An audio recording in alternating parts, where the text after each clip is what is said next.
Okay, so today I'm going to be doing episode 2 of this little throwback to the Ace Attorney series, and I'm not actually playing any of the actual games in doing that.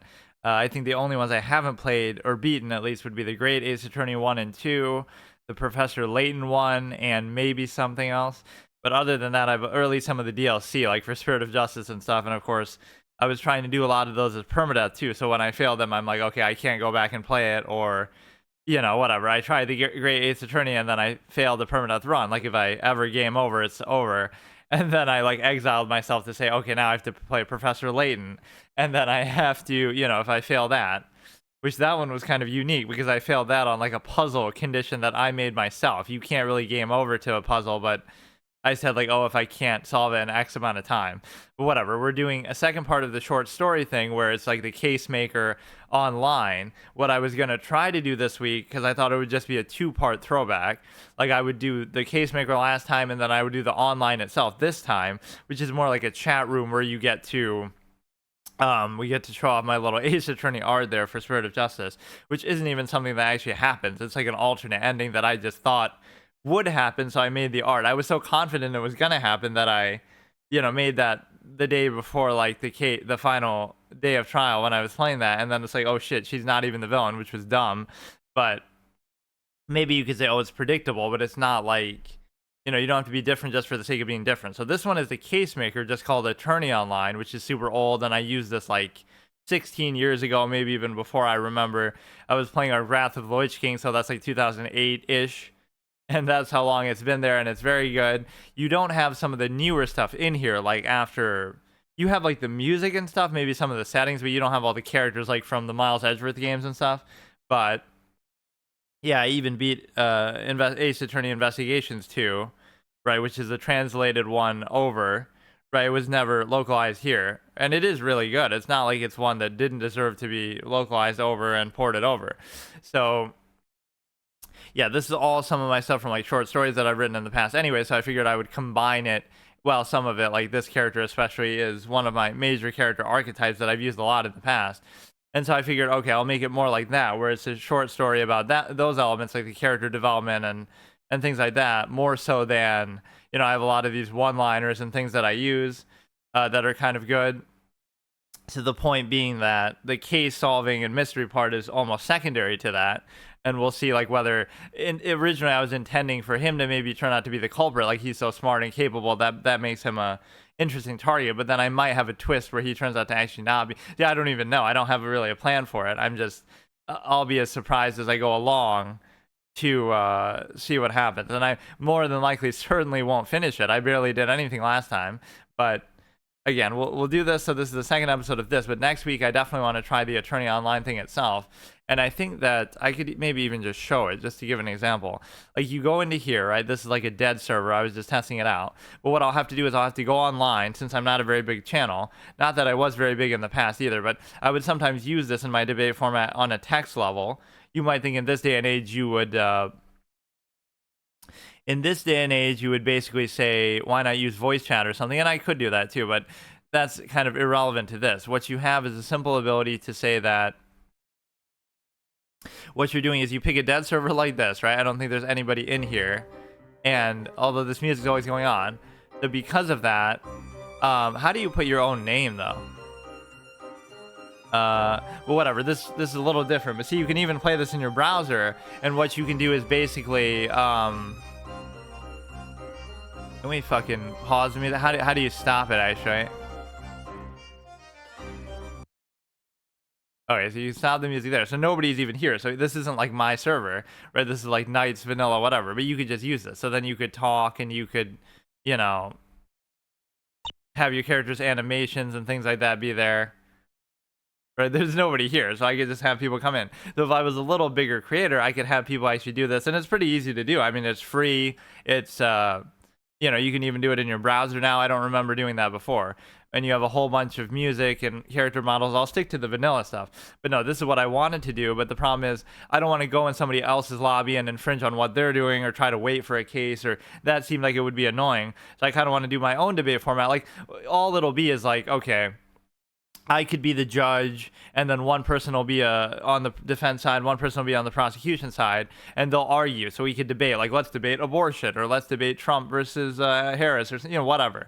Debate some controversial topic, and one person's making the case for it, one person making the case against it, and I can be the moderator in the middle as the judge. Which, again, in many ways we would do that in my debate format, not necessarily using this, but there were times where I actually played into it and tried to use it. So the point is, I would like to do that, but I'd have to almost find people online to do it, right? I'd have to hire them, like hire some e-girl, gamer girl to do it. Because the point is that, again, since I'm not a big enough streamer and I don't have the kind of, even the same type of people who did this sort of thing in the past, I almost would have no choice because it's so hard to schedule that type of thing. So I would effectively have to set that up. So I would only really need 2 people. So it's kind of hard to do that on a whim, because you have you can't just do that. Well, you can just move that easily with no. A lot of this is more advanced. Like, the case maker hasn't changed much at all, and I don't think these two are affiliated with each other, right? But yeah, the point being that I sort of overestimated that, I could just go in and just I'd find a way to make it work. But I'll try to go in with a plan. Either I'll have some viewers if they are able to, so it'll be next Thursday, or I'll just, again, I don't even mind doing that. So that's like fake content. I'm like Mr. Beast, who apparently now it's coming out that he faked some of his events and stuff. But what it would be is, again, you find people just to participate in it, and then what actually happens from there is still organic. Just because I am such a small, shitty streamer that I don't have on command, a ton of people to just do that, on a whim. It would take a lot more planning or something.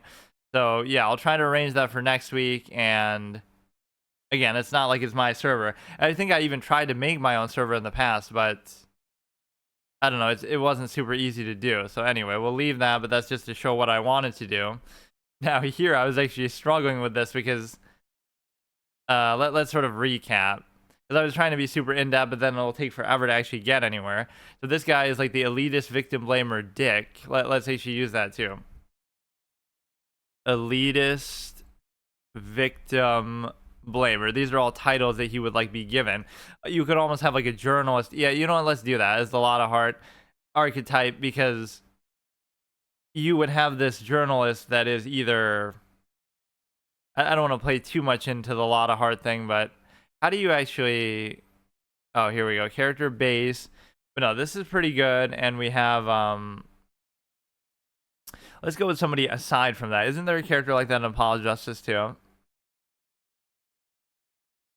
I mean, it makes sense for it to be Lotta. It's just like, so she would be using maybe some of these terms, like, oh, you're known as the abysmal youth because you're so wealthy and rich at a young age, but you're also a dick.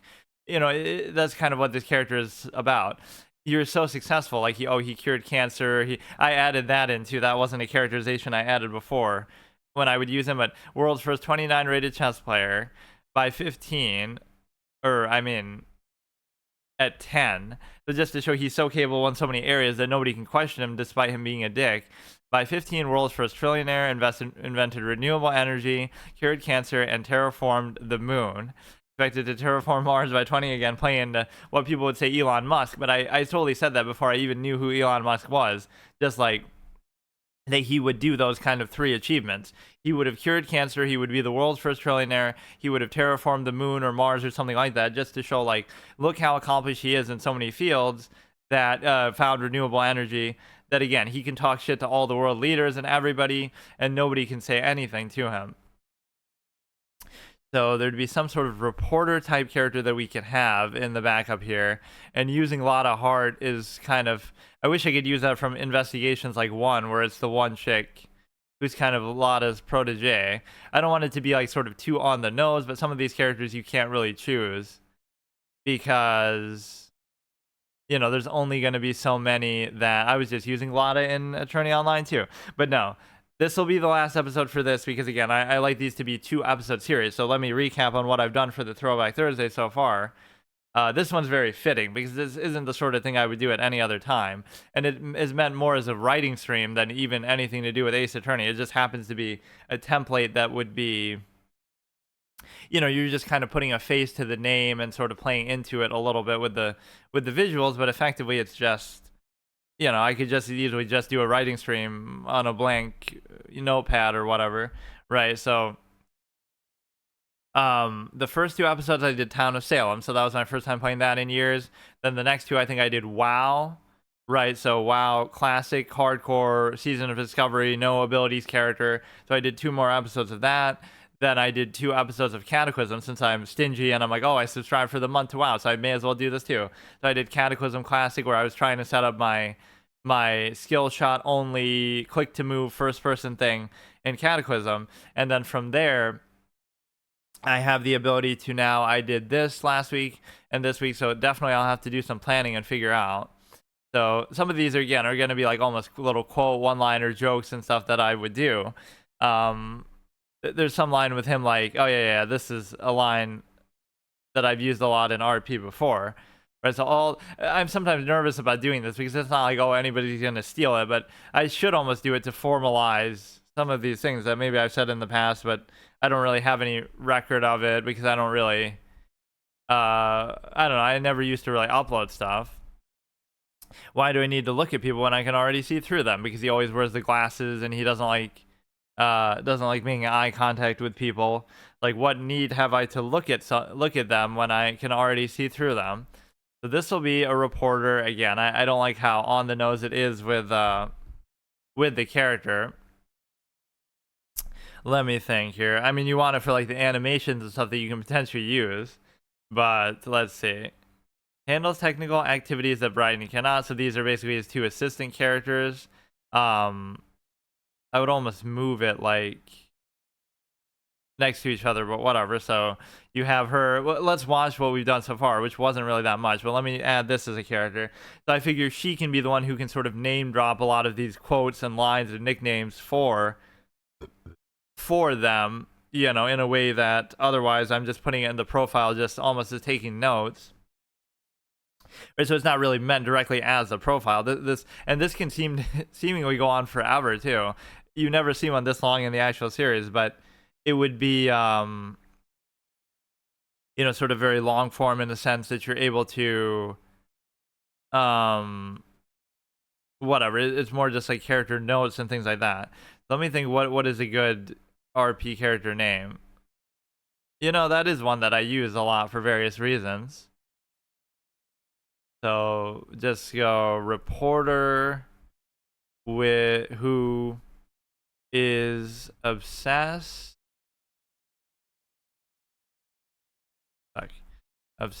with getting a big scoop on a Raw, and she would be basically like very familiar with his background and sort of like public nicknames or whatever. That would be enough. So he has all these nicknames that even he wouldn't be aware of or he wouldn't really acknowledge. And so, okay, that's all good. So let's recap the characters fully, and then we'll recap I don't really like doing last names too much. I feel like it shouldn't matter too much, but you should probably come up with one too. So here you have the ability to, and we'll get to see Lana Skye in action in some form. I always liked her as a character, but she never gets to actually do anything. And even though they make it canonical, like with Emma, you never see Lana again. I'm pretty positive. Like, it's kind of stupid. They don't even really mention her either. Like that's the 2 things that I lamented, like, as I was playing Spirit of Justice. Between Dual Destinies and Spirit of Justice, not only did they not show Gumshoe or Lana at all, even though Gumshoe's obviously part of the universe and so is Lana because Emma is there, but you don't even hear them talked about or mentioned or referenced at all. I don't think there's one line in either of those games that even acknowledges that they exist. So I thought that was really stupid. I'm not saying they have to have them appear just for fan service purposes, but he's known as the Abysmal Youth because he can be such a dick at age 10. He's the world's first 2900 chess player, just in case you don't know about chess. They're obviously the highest rated player is 2882, Magnus Carlsen, or at least that was his peak. By 15, the world's first trillionaire through the means of inventing renewable energy, curing cancer, terraforming the moon. He's expected to terraform Mars by 20. He wears dark glasses. This I'm sort of playing into the appearance of Machi Tobei here from fucking Apollo Justice, but either way, it's like, and Machi might be a lot younger than even I'm portraying him to be here. Like, he's at least 15, but and normally this isn't exactly, I'm making some liberties with his characterization, but a lot of those descriptions I would use consistently. He's meant to be sort of an X factor in his story, more so than the main hero or the main villain. He'll be like an X factor sort of in the middle that maybe seems like an anti-hero or seems sort of bad at first, but is more just cynical and business motivated, and then he maybe takes a side at the end that sort of makes the big difference. Wears dark glasses isn't really what I would normally say, but he does hate making eye contact, whether because he feels he's so superior to everybody or he feels like more just everybody is just garbage. Human beings inherently are just flawed by their nature. So he feels like even despite all his success, he still is not very impressive. Why do I need to look at people when I can already see through them? Would be how he would extrapolate and almost justify, why does he wear glasses? I have no need to see them. He's not blind, though. That's what Machi is, or maybe Machi just pretends to be blind. I can't remember. There's some big conspiracy as he's trying to smuggle in the cocoon thing for fucking Daryan. Elitist victim blamer is also another title he could be attributed to, like, in the media. That's kind of why I'm putting it in the quotes like that. Whether, Terra wouldn't have been the one to have written them. It's just kind of, these are nicknames that he would get over time. So Brighton would be his dad, who's a little, I'm using the butler thing to represent that he was a little poor and he was a little old-fashioned and not very impressive, right? So he's going to be almost the butt of jokes. He's going to be, not that he really would be this butler-esque figure, but that's almost what his role would be. And he almost is a little bit too young. Like, I guess I should put their age or something, but whatever. He's around 15. He would be whatever, like he could be 30 something, 33, 34. So he had him when he was like 18.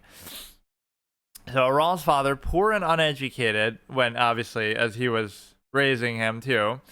Aral uses him for mundane tasks and physical labor, right? Because he sort of has this absolutist ideation too, that like, oh, you believe that physical labor and things like that are beneath you, etc. So Lynette is going to be somebody who's going to be the primary investigator who tries to figure out what's happening here, as we'll get into later.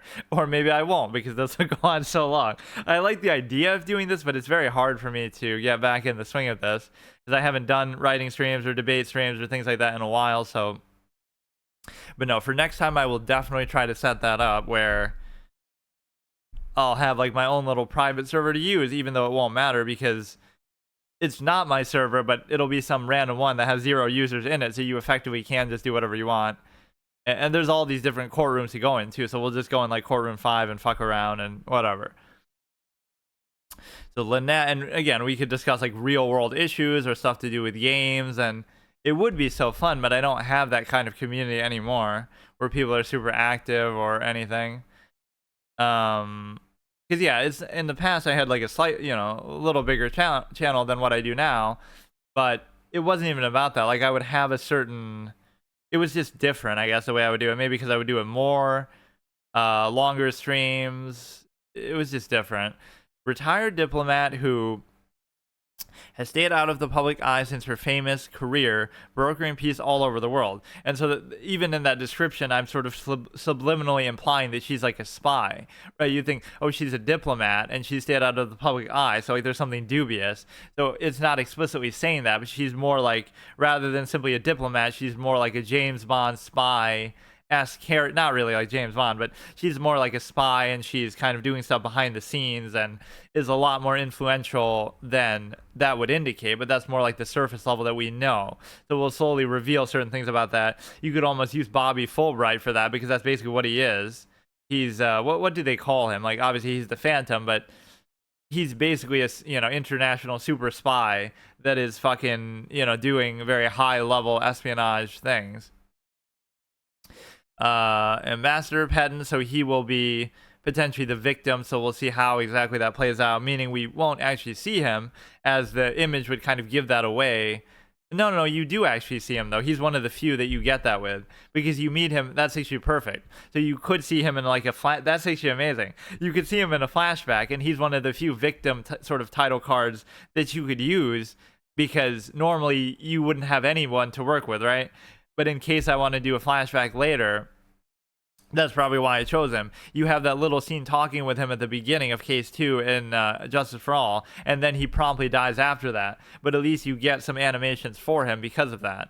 Has been missing since a high-profile gathering with business and political leaders from around the world. So technically this is like spoiling stuff, because that hasn't happened yet as what I've written, but that will be what we'll be dealing with. Like, they go to the party at the beginning, and then they will go missing right at that point, so then potentially he'll be blamed for it. They have kind of bad blood between them. Carlton the Godfather, that's going to be one of, so Lynette is going to, so there's going to be a few of these character associations, right? Aral, obviously his dad does a lot of menial physical labor, so he's the one assistant. Then Fern becomes the other assistant, like more tech savvy and things like that, as the advisor and stuff would indicate. So Lynette is going to know the ambassador in a positive way, right? So there'll be some personal vendetta that she has there to figure out what happened. And then she also, Aral also dislikes him, and they have some negative history and animosity. Now, Carlton is going to be one of the contacts of Lynette, so that will be where she's sort of flexing her influence behind the scenes. Like, she knows all these, she has all this dirt on him, or knows all these things about him. So even as powerful as he is, and of course, we'll maybe have to talk to him exclusively on the phone, because Bruto Cadaverini is not actually a character in the fucking thing.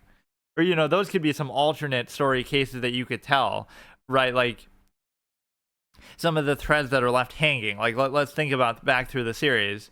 Like, you could show the SL9 case, right, in its totality. And so you're doing like a fan fiction, but you're kind of filling in the spaces of what that would have been like all these cases that are mentioned that we don't actually get to see, the way it would have happened with Edgeworth and stuff. And then the second one is like the case with Jack Hammer dying, or no, wait. No, with Jack Hammer killing the guy at the studio. You could go back and do a case on that. Or you could do a case on, again, trying to catch Bruto Cadaverini, or doing a case on trying to catch the killer, or, you know, all these things that are already in the universe that you could just try to solve and fill in the holes and fill that up. So there's a lot of, you know, threads that are left hanging like that, where, you know, you never catch the killer, you never go after some of these big name bosses like Bruto here. So yeah, it would be a contact that she has some leverage over, that she uses for some stuff behind the scenes, right? Or he's like a big mob boss. A police captain is going to be also in league with Lynette and sort of help. So these are like the two assets that she has. The sort of unofficial behind closed doors type of person to work with and sort of manipulate a little bit. And then the more official one, the police captain, experienced member of law enforcement working well beyond his term, to imply that he's sort of doing it because he likes it and just whatever. He has some other incentives in mind. He's maybe a bit of a show off and trying to prove something. One day away from retirement, but he's actually beyond retirement.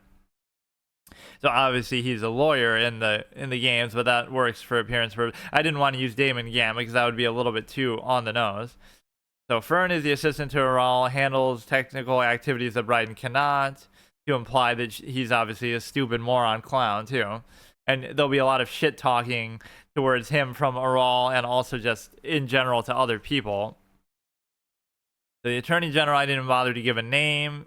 He's like kind of a little uptight, but she stands up to him a little better, or not even really stands up, but she's more sort of unfazed by his elitist victim blamer shit talk sensibilities than most of the other characters. So she either just like puts up with it better, or she doesn't notice it, or it doesn't bother her as much or something. So she seems almost indifferent to it, in a way that he'll end up turning out to respect and things like that will come into play. And then here we have Yenna is going to be, this is like one of a quote that could be from Aral himself, right? That he almost like he's writing some of these. She's a socialite, also known as, that just means you're a wife of a successful man, because you you know, what, like let's look up what does socialite actually mean in a basic sense, but this would be his like extrapolation. It's said as like a kind way to say that a person who is well known in fashionable society and is fond of social activities and entertainment, but that's not really a job or a career. So if you're known for that, that means you must have some other, either you're just rich of your own past success, or again, also known as the wife of a successful man. Not that he has anything against women for saying that, he just has something against people in general, like they're mooching off. So it could work the other way too, but it's just more common that way. Tara is reporter who, so this is the first one we added today. I guess I didn't think of this type of character, or I didn't feel like it would really be necessary or appropriate. Reporter who is obsessed with getting a big scoop on him, again, whether it's positive or negative, kind of similar to actually Lotta herself. Very familiar with his background, thus you could see her sort of drop the nicknames and give you some exposition there on some of the stuff he's done in the past, so that would be kind of useful. So this is kind of exhausting to do because you're going through so much work with all the music and other shit, so I don't care too much about all of that, but just for the basic visual of it, it is kind of fun to do it this way. There's got to be like an actual program like this that would let you do that, where again, all you're trying to do is write what you would be doing anyway in a short story form, etc., but it would just give you sort of visual aids and sort of little, it's just like a gimmick, but I like it. So it starts off in a way that almost seems like he's committing this almost seems way too loud, but you were always useless to me, an obstacle in my way, nothing more. I should have gotten rid of you. And so he's all embarrassed. So this is an example of the shit-talking relationship that he'll have towards him. And so it's kind of like, it almost makes it seem like, oh, this is when he killed him, like when he's committing murder, but it's really just his intense personality. This is just like a normal conversation, all because you got drunk one night and were So again, he'll have this very extreme seeming way of talking all the time. So profiles we can see right here, and they might get cut off, but we can see them when we need to, so whatever. So actually here it isn't meant to be that long, but I'm not like releasing this publicly or anything. Sir, there's an urgent call for you from the Attorney General. If it's so urgent, why haven't you put them on already? Again, he's sort of to the point. So it's showing you basically his both assistants are either scared of him or embarrassed of, their incompetence toward, whatever. Like they're both a little bit thrown off. It's showing you his impact and power right there. And you even see that here, but to a lesser degree. So she's saying hello, the Attorney General, and then he doesn't say anything, not because he isn't there. If you have something to say, just say it. Like, why do you need my immediate response to the hello? I was calling to ask if you were coming to the party. Yes, why wouldn't I? Everyone with anyone will be there. This is sort of a line I don't like, but you want to convey the same point, so you'd have to come up with a better way to do it. Like, he wouldn't really say everyone worth anyone will be there, but that implication will be there, right? Like there could just be a better way to say it that I can't think of. The ambassador is going to be there. You two don't really see eye to eye, and there's like this ongoing short joke implication, whether the characters mean it or not, or they're doing it to stick it to him, or whether it's just incidental, right? So this is like short joke count number one. You don't see eye to eye because you're just a short little kid compared to him, but that's not really how she's meaning it. Did you tell him not to come? So this could be like in italics to imply, did you tell him not to come then, right? As if to imply you're telling me not to come, or just in general. So, oh, so you told him not to come so he wouldn't bug me, right? He's not looking at it from what perspective she's trying to convince almost him not to come because of that, but she's trying to convince Raul not to come because he rubs certain people the wrong way, but he's taking it like, oh, so tell him not to come then. No, so in other words, I'm taking his side, not yours. I don't care for most people, for anyone there, I could make it, but someone of my stature must show their face. Is that all? So he's not really happy to be going either, but yes, of course, I will see you there, maybe, and then he hangs up. I can't seem to find the phone sound. Now we're in a more, I almost have to lower something because this is way too fucking loud. Hold on. Okay, yeah, I don't know why the music gets insanely loud here, and I don't know how you can change it from here. Or even, it's probably just at a fixed level. So now we're at the party.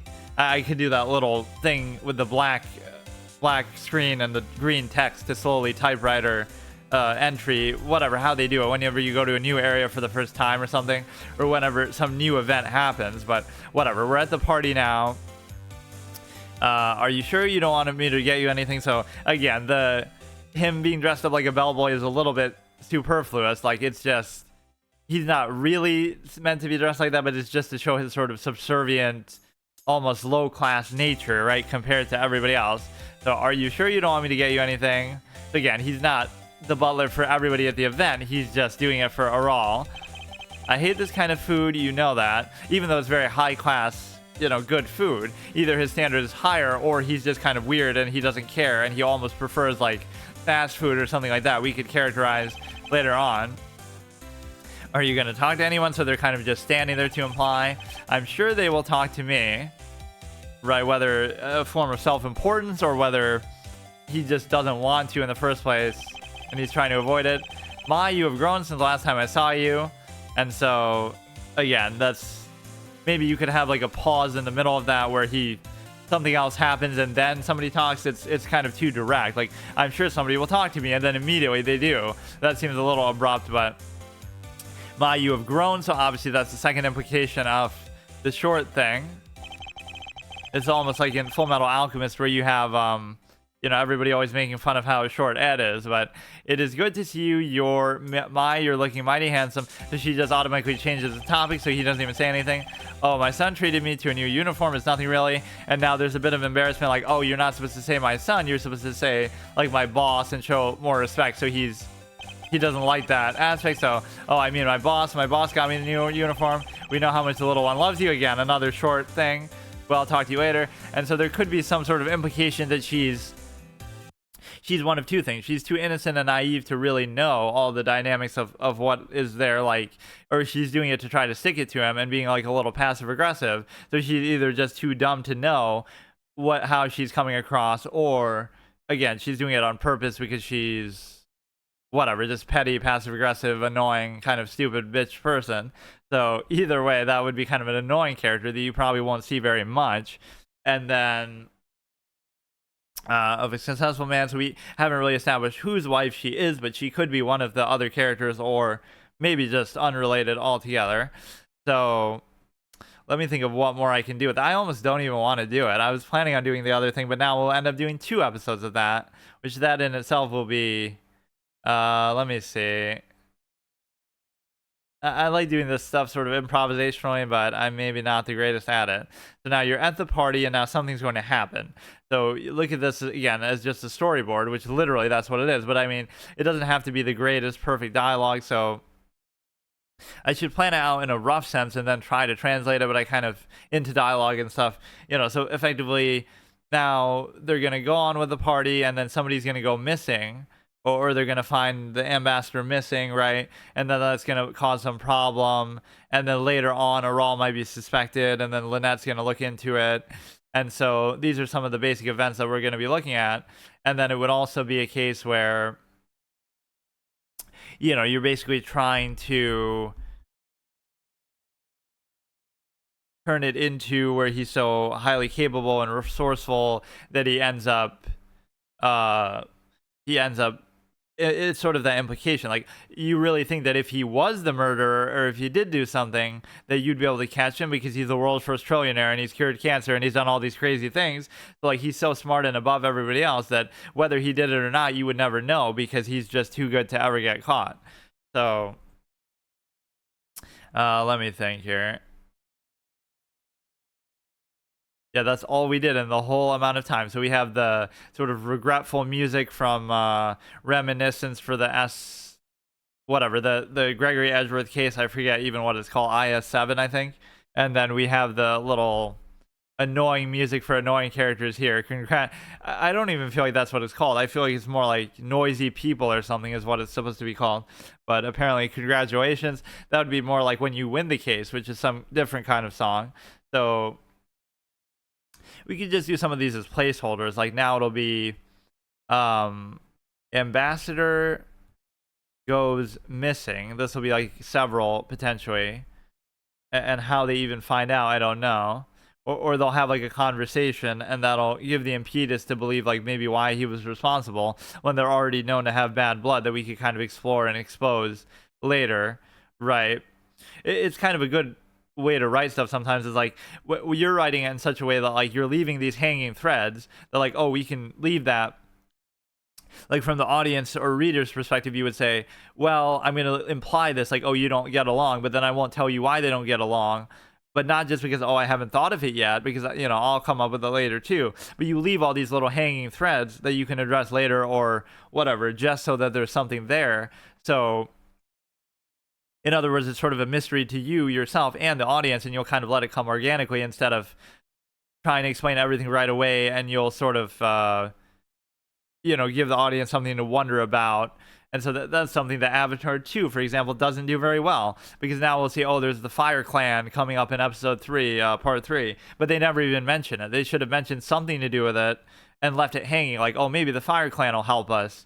Right, in their desperation, they'll say that instead of going to the Water Clan, and they'll say, oh, you know how they are. They're already, you know, that they would end up helping the humans, just to imply, you know, that they're not really good or they're not on our side. So now you would have at least mentioned them.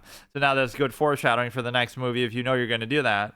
Or just in general, you could mention other clans, but instead they don't mention them at all. You don't even know they exist, and now you'll suddenly, you know, you just need little tidbits like that.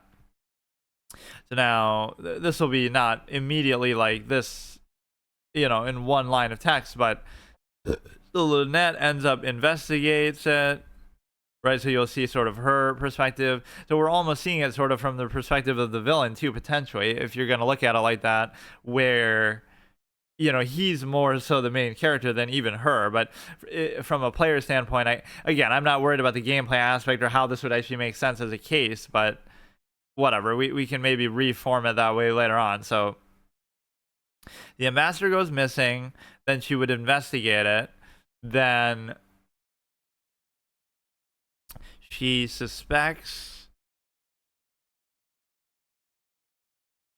you know, kind of like how Phoenix will do this at times, like he'll suspect somebody that the police don't suspect, or we would need sort of a maybe I'll leave that part of out of it. We would need a dud, like, oh, this is who the police suspect, instead of them. But it'll be mostly Lynette tries to prove it sort of conventionally with Nara's aid, right? And then you realize it fails miserably, and Lynette is under fire, so to speak, like she's being abandoned by even her context and stuff. So in her desperation, now she would turn to the Godfather and starts to work behind the scenes, right? Using her espionage covert skills, but she's doing it sort of unofficially. That could be the where you start to realize she's a spy and has this other side of her, right? So she's taking it upon herself. Meanwhile, any sort of investigation is not pointing to a Rawl officially, or you could have some other dummy sort of suspect, and that's kind of what the whole series is always about, because they always have to suspect somebody who is like not, you know, you make a big spectacle because obviously you're playing the defense attorney. In this case, that's not really what it's about. It's more like she's just investigating him, period. Right, as an investigator, less than a whatever, but it could still turn into that later with the whole courtroom setting, or maybe it won't even take place in there at all, because the whole thing, it'll be so hard, like where they say with Alba or like an ambassador, those who cannot be brought to court, basically, those who are above the law. Von Karma talks about that a lot. So that's one of those figures in Quercus Alba where, you know, he's so beyond the law that you could never even get him to court, let alone catch him once you do. So you have to break down his whole facade and his whole extraterritoriality rights and all this kind of shit. In her desperation, she turns to the Godfather. She starts to work behind the scenes. So now Aral will be sort of up to something. At the same time, like, what are we going to give his character to do? He'll just be his regular elitist victim blamer self, and he could be doing something that could be interpreted as covering something up, but it could just be carries on business activities, but could appear to be covering something up, and then it's kind of like how Presumed Innocent is written. The movie with what's his name? Is that Harrison Ford? He has such a low key presence in the movie that. Wait, they actually remade that shit, or it's like a TV show? It is. What do you call it? Like, where his character can be interpreted as either he is guilty and he's trying to cover stuff up, or he's innocent and he's just acting like an innocent person would. Like, it kind of works both ways. So he almost doesn't care, but he obviously is made aware of it. So he's not really even doing anything. Or now it's like Lynette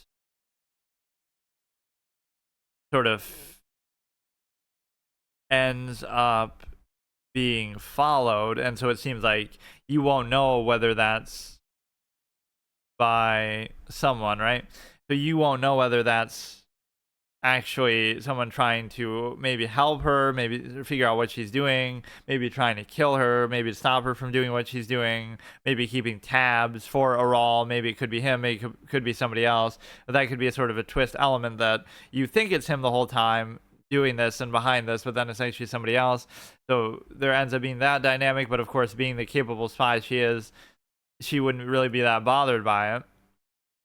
Right, she just more so lacks infrastructure and feels like everybody either wouldn't believe her in her accusation, or that they certainly wouldn't help her even if they did. So it maybe creates like a red-white type of dynamic as in within the series, but Red-White was so much of a clown that he volunteers to come to court first of all, and then once he's there, he doesn't do a very good job either at staying out of suspicion and things like that. So what else? I'm just trying to get basically the events down, since I was trying to be too perfectionist with all the dialogue and everything, but ends up being followed, let's say. And what are some other interesting things that could happen? Like, let me think about, like, who are some of the other characters that we could bring in? All the scenes with Aral will have the other assistant kind of shit talking stuff going on. She tries to do it the right way at first, and then it clearly doesn't work.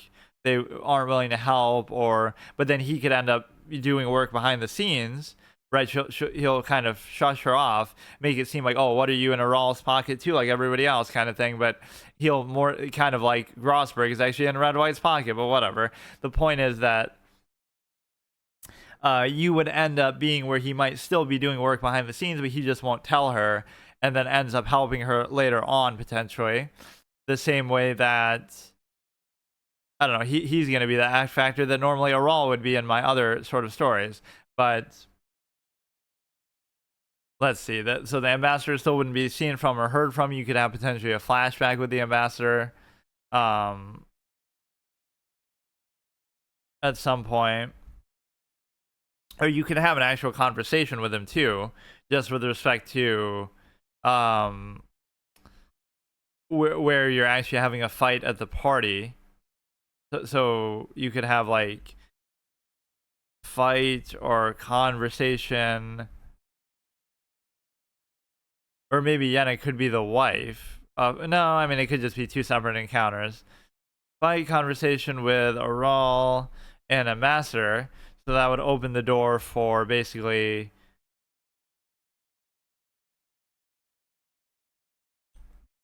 he later goes missing, and then from that point you're able to basically look at it from the perspective that you could have a flashback of him later. You could have some other, the investigation would have been at the core crime scene itself, right? In itself, that would be protected pretty heavily, and you'd have to kind of do it incognito a little bit. And so now you have the ability to say, like, what would she be doing now to try to follow up? So she's investigated, she's come to her conclusion, she's kind of doing it for some personal vendetta because she's close to the ambassador, or she was, whatever. So, and you wouldn't even know, like, he still wouldn't have been found, so you don't even know that he's dead, just that he's gone missing, and more than likely from the party, etc., that you would deduce. So, in a game sense, you would introduce all kind of pieces of evidence and stuff, but let's not worry about that right now. Like, we could get into that once we get to the investigation and things like that. But for now, you have the ability to say, like, what other events would really happen here. She turns to do stuff behind the scenes, and something could be going on behind her back too. And from there, you would have what does that even mean? So High ends up being followed. You can have some little lore flashback. So what would end up happening here? You would have her kind of struggle a little bit.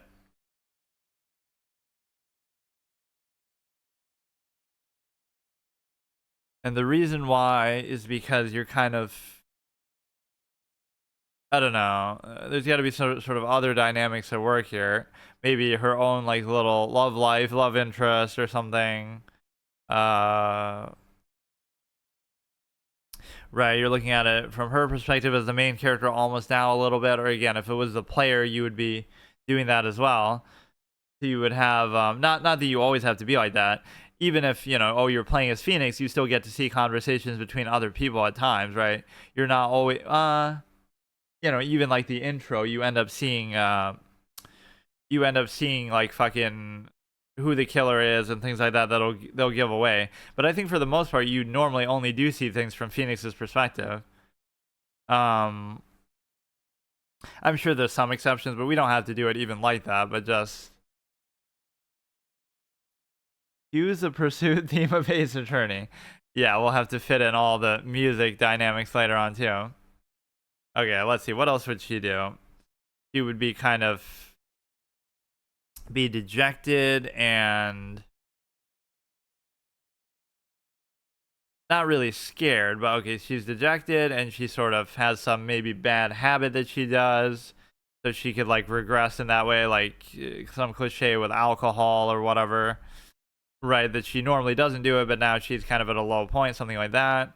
So now there'll be some sort of surprise element with that he was working behind the scenes and kind of throws her a bone. Even though she didn't know, and she was kind of disappointed. And it could be one of two things: either he has either a change of heart, or he just hid it from her that he was working for her own safety, or some other element like that. Behind the scenes, I think these could probably go over the text limit too, even if when you're actually looking at it in the game, it won't actually. Well, actually, I wonder. Let me test that, because it can't go longer than one text box. So maybe it has some function where you can actually scroll there. Working behind the scenes, either change of heart or hid from her what he was doing. This motivates her again. And of course, each of these would go on for well more than just one line of text, obviously, but just as a general outline. So let's actually see how this would work. In fact, I don't know how it would work because nobody's even saying that. So yeah, this is happening a lot too. It just means you probably haven't properly done it with like it's actually a character saying it. I'm kind of just curious to see what would happen though if you make it longer than the box, because it's meant to only be like the 3 lines there. Okay, so that's fine. Working behind the scenes throws her a bone. So let me look at the characters again to see like who else hasn't really come into play. You could have the reporter come into play a little bit earlier on, like let's say not so much at the party, although you could have her maybe appear briefly. These could be all events. Reporter kind of is just nosing around, right? So it wouldn't have any like direct contact, but you can just sense their presence there. Then when Aral is doing something here, here's something from reporter, right? Maybe they have a more cordial sort of conversation. It's not really, it might even be something that helps him, like, oh, did you know this one chick is investigating you, even though nobody else really knows that because she's doing it behind the scenes, or whatever. That's how you would find out that she contacted the police chief and tried to do something there, something along those lines.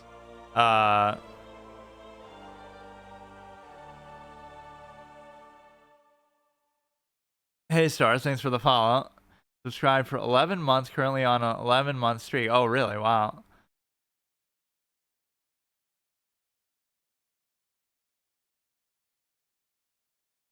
Definitely the longest streak that we have. Thanks. Okay, let's see. In her desperation, she turns to Godfather and okay, so she's trying to do things unconventionally because that didn't work. But then that ends up not working either because it's kind of like she starts doing things behind the scene, but then they start doing things behind the scene. Again, whether it's him or not, right? It could end up being some other twist or surprise character. Oh, not bad. How about you? The flashback, and then she's dejected and kind of almost gives up because she knows that maybe she'll get killed or she's just not going to get anywhere because, she's tried both ends. Like, oh, I can't do it in the official way because he has too much power and too much influence and everybody will cover for him. But then I have a trump card up my sleeve that I have some dirt on this Godfather type character. And then,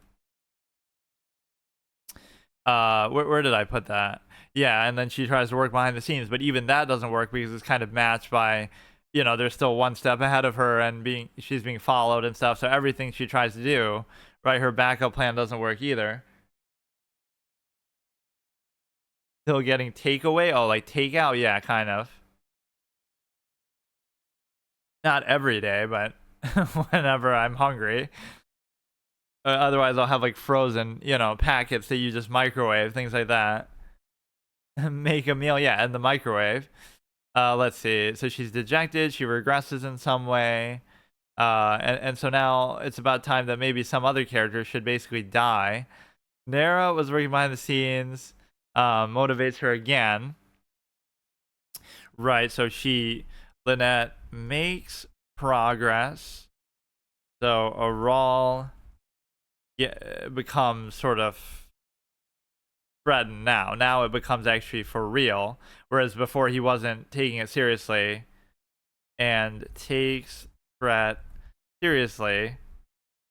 So now what'll happen is Lynette finds out Nara is dead, and maybe we still haven't found actually what happened to the ambassador, whether he's gone missing or I've suggested many times it doesn't count. I mean, it's good enough for me though. I've never really cooked anything in a conventional way. I'm sure it's not that difficult. I'm just too lazy. It's like with studying chess. I might get to 2000 rating, but I won't study. I might, make food in the microwave, but I'm not going to actually learn how to cook. So it's good enough. Just do everything on an improvisational level. It's too much work. Like, why does it need some sleep? Okay. Yeah, see you later. Let's see. Finds out that he's dead, so this is kind of like the cost of him helping her. Right. And so now, but no, I would keep it sort of as a mystery as to whether finding the detective or not, like, or I mean, finding the ambassador or not, whether he's actually dead. So that's a good point. And now, so now she gets really serious. So like, what other resources does she really have? There would have to be something else even beyond. So she tried it the official way. She's tried it with the Godfather. So even like the Godfather wouldn't help her now, or in some way almost. That could be kind of a good twist. Godfather ends up betraying her even, and helping the other side as sort of punishment. So it shows you the power that they would have over him too. Like, not only is it greater than the blackmail and stuff that she would have on them, but it would even helps, and I'll leave it ambiguous, like other side, because we don't know for sure exactly what's happening with that. But what you have is the ability to basically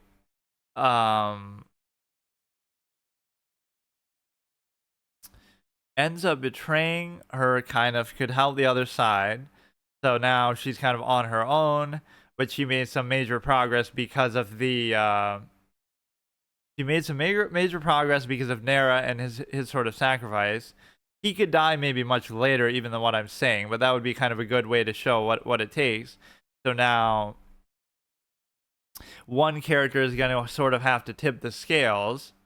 So you know, Tara is one of those, like, she'll be like a chaotic neutral influence almost, where it's like she's not trying to help either one, but she sort of inadvertently helps Aral because she doesn't know any better and of what she's doing, and then she'll end up helping them as well. So those will be the two other dynamics. So you have like somehow Lynette questions Brighton and well,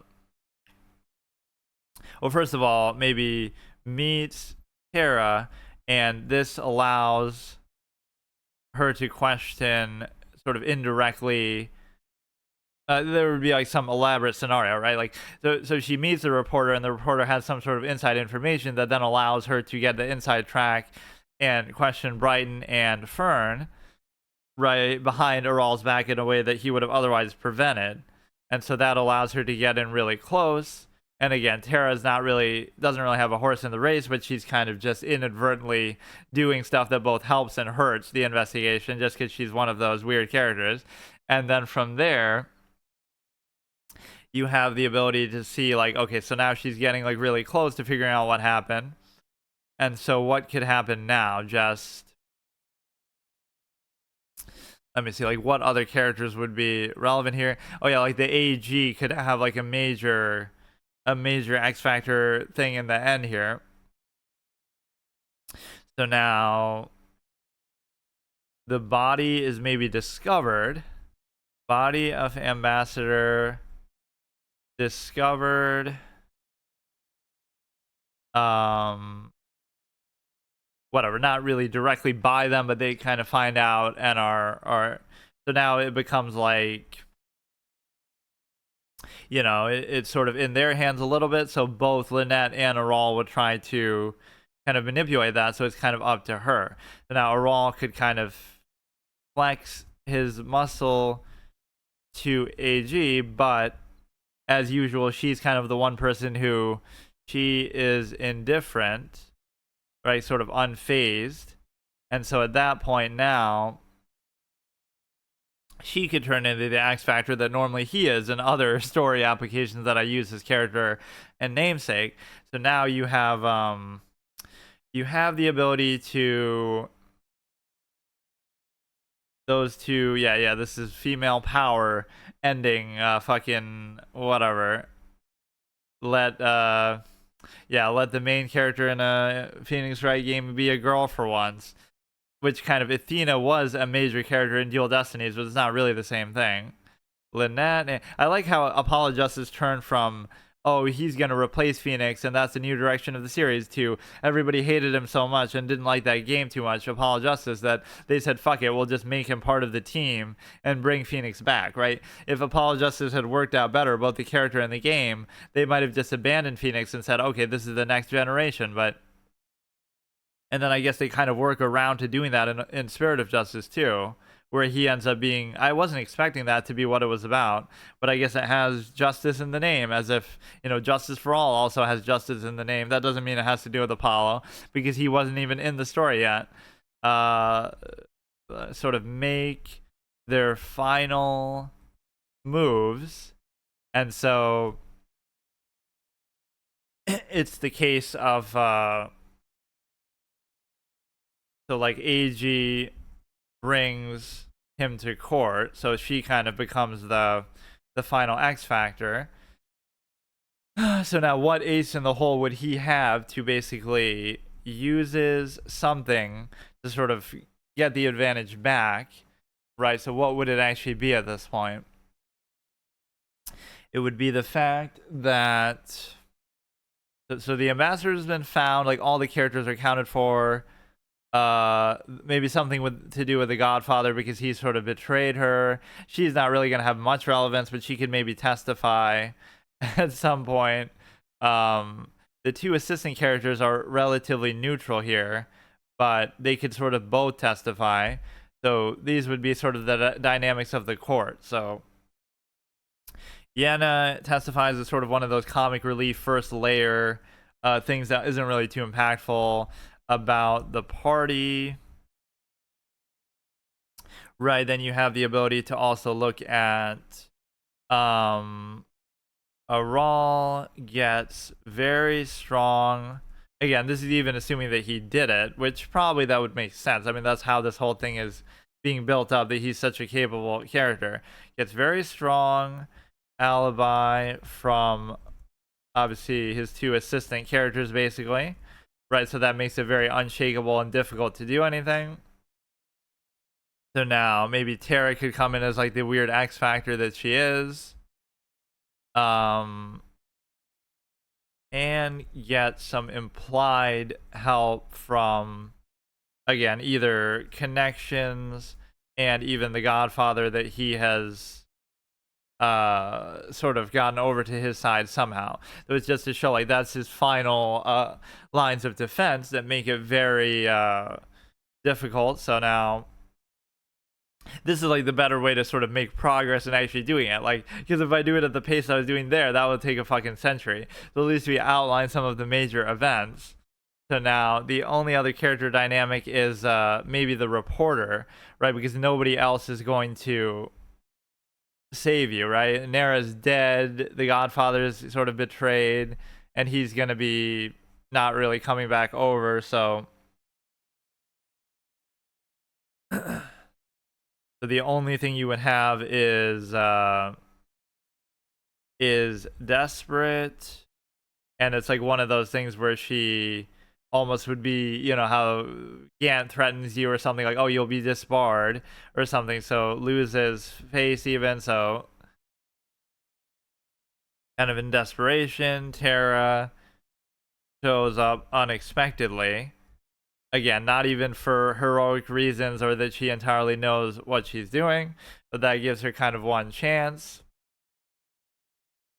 And then sort of like the final showdown with that being a big factor. That's kind of what gets him on the stand. Gives sort of impetus for Aral to take stand. So that's like the one final thing that you needed. And then you have, this is like the final cross-examination where he's highly like giving you nothing to work with. And so, you know, somehow she'd be able to do that, or again, you would almost need some other help again as you're doing this. You got to throw this character a lot of bones because they're both very capable, but somehow somebody must almost betray him to the point where it could be his dad that he always talks shit to, or even, you know, those two combined. That could be like really the whole thing. So maybe Brighton betrays Aral as he is about to get away. So only through that is it given a chance. Aral, in desperation, calls upon the Godfather's sort of influence to help, as everyone else maybe goes for cover, and then you have and then he simply doesn't. So it's not even that he takes Lynette's side at this point, but just that he's able to sort of be neutral in the end and just not be the final layer of help there. So now I think I'd have Fern probably stay out of it. She maybe just isn't or she'll maybe help him to the end. Fern helps Aral to the very end, so maintaining sort of some layer of alibi. And so he'd be sort of like the last line of defense there, and then you would finally do it where what could be like another dynamic that ends up doing it. As again, this is all assuming that there would be some other twist that somebody else didn't do it. For example, one of those twists could even be that his dad really did it and maybe just acts dumb or was sort of doing it to try to frame him or something of the sort. Also very much like Presumed Innocent, how the wife actually ends up doing it. Spoilers, I guess, for like a 30-year-old movie. Assistant. You can have like potential twist that it was the dad, right, all along, framed him, revenge for shit talk. all the time. So this would be maybe a grave question. That seems like a little bit of a gimmick and stupid, and you wouldn't really need to do it like that.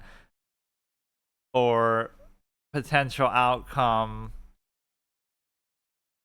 a raw caught, Lynette, successful, even though, again, a lot of damage. This is like a good game theory way to sort of qualify a character's defeat too. It's like it takes so much to do it, and it's kind of like, look at all the damage that was done. The ambassador's dead, the captain's dead. Like, so many people had to suffer for it. Even Lynette should suffer something too. That, right, she ends up dying afterwards too. So you just kind of build up that, yes, even though a highly capable character might be defeated, it took a lot to do it. And it wasn't just Deus Ex Machina, although somebody like the reporter character would almost be like that too. So like everybody just ends up fucking dead, even though he still is caught. That could be like some other outcome. The socialite doesn't have much impact. So the big sort of blockbuster witness turns out to be his dad itself, and that's kind of validated by all the shit talk that he does over time, that it's some sort of revenge, some form of revenge or something along those lines. The AG just kind of made her impact known by getting it to court in the first place, so she kind of takes that side.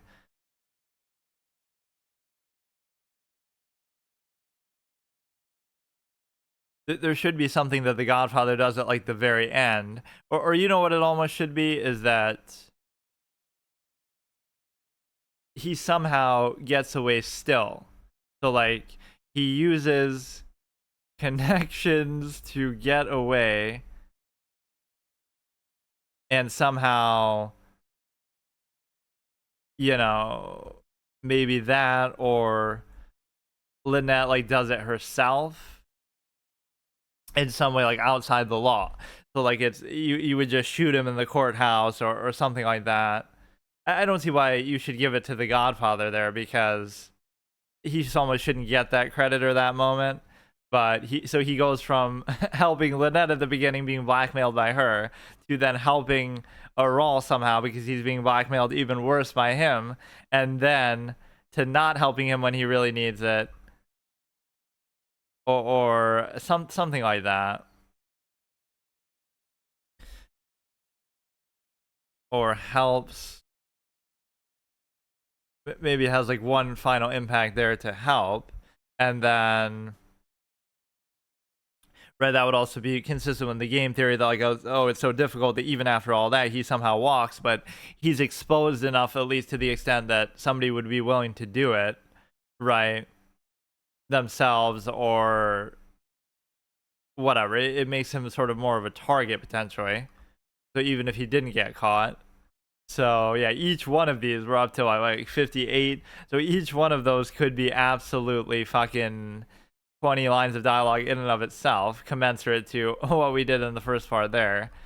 So let's kind of look at the storyline again. So you're at the party, so this is when he basically goes missing, so they just have like some minor conversation, and then later on he goes missing, so the implication is kind of clear. So then she ends up investigating specifically the party scene and kind of what happened to him, but then he's not found for a very long time. Then she suspects him, so she goes through the regular channels within law enforcement, which he's rejected. It fails miserably, so she's not able to do it in the conventional way. And then, so she turns to behind the scenes, her influence, blackmail sort of potential there that she has. Then he carries on as usual, but you kind of see some little machinations that he might be doing. And the reporter has some weird little X factor that almost helps him there, even without meaning to. Then she finds out, ends up being followed. So there's some kind of implication that whatever she's doing, that the other side is sort of matching. Maybe some sort of flashback scene just to flex the animations of Dr. Gray. She's dejected. She's kind of almost giving up. Then Nara throws her a bone, basically, change of heart, etc. She gets motivated. So now she finally makes progress with that, but then he ends up dead as a result of that help, obviously. And then the Godfather, so it's sort of to show the background thing, like maybe he's the one who killed him in the first place, like something like that. So she's shocked to find that out. So those two could kind of be tied together. Then she would meet the reporter sort of incidentally, and that somehow allows her to get the inside track and question those two. That would sort of lay the groundwork for them potentially helping, or you know, like them potentially being questioned later in court. So that would be like the first layer of that. The body is finally found, and then the AG kind of surprisingly goes with potentially bringing him to court. So she's had the help of obviously Nara. She's had the help of the Godfather briefly. She's had the help of the AG now to potentially do that. So now they make their final moves, right? Then they end up in court. Then they, I don't know, like what would this constitute of? Like they both try to do whatever they can to prepare, if you will. And then you have this sort of lighthearted, almost comic relief testimony, kind of more minor character, doesn't know a whole lot about the actual crime, just the last time of seeing them, and of the ambassador and stuff. He gets very strong alibi from Brian and Fern, and implied help from other connections, right? Maybe I'm making the Godfather type character too much of an impact, where he's sort of the X factor here. She's desperate, loses face. Then the reporter comes in and helps sort of break everything down. Then you have the final showdown, which still doesn't prove anything. But then the father comes in as an X factor to help here.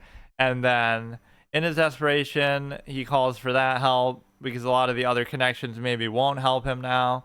And then he doesn't.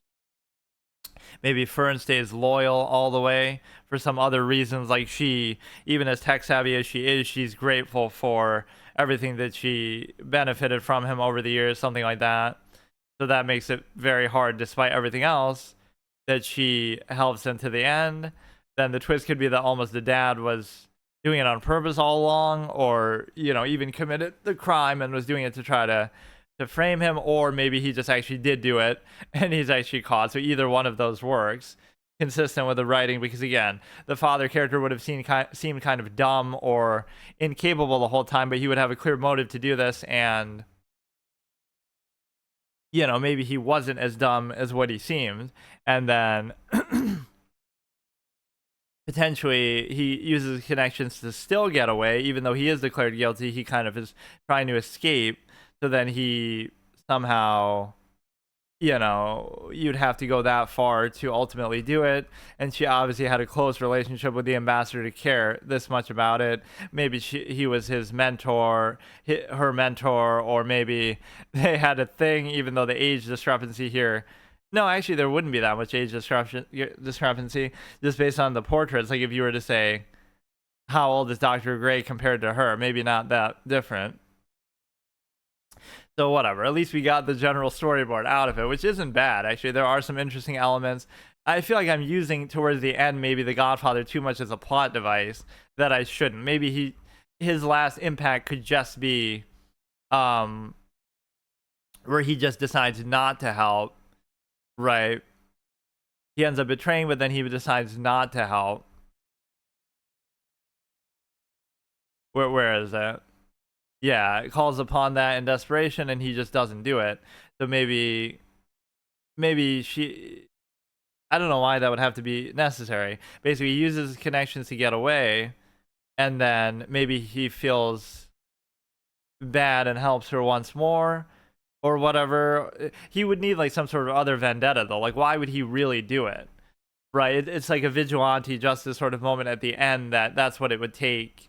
So that's sort of the important character building element to this, is that you create such a highly capable, highly smart character that would be that difficult to catch that you have to go through every potential channel, and it's still not enough, and so many characters have to die and, you know, struggle to do it, that or you know, you could even have, you know, maybe the AG do it, although she was relatively objective the whole story. It's almost like a Departed ending, Mark Wahlberg, Dignam type of thing, like where, again, everything else fails and he's still going to get away, Sergeant Sullivan, and then he just comes and does it himself. Right? So that could potentially be still what it takes, but it at least exposes him out enough to where somebody would be willing to do it because they, you know, they were there could be so many like X factor explanations. Maybe she would have a reason to do it, maybe the reporter, although I kind of don't like that interpretation because she was meant to be sort of objective the whole way, that the whole reason she was looking into him is because she caused his little niece to die when she was younger, blah blah blah, some sort of backstory like that, and then she, you know, finds out that he did it or something. I don't know. There could be so many different ways to do that, or you wouldn't even need to do it. He could just be caught conventionally. But there's some interesting endings there, so maybe that's good enough of a thing. But it's a decent storyboard. Some of this dialogue at the beginning is good, but I mean, if you were to put in that much effort to write it every single time, or like for every single scene, that would take literally fucking forever. So next week with this, I'll definitely try to do the actual Attorney Online thing itself, like in the chat room and stuff, and I'll try to get some people to do it.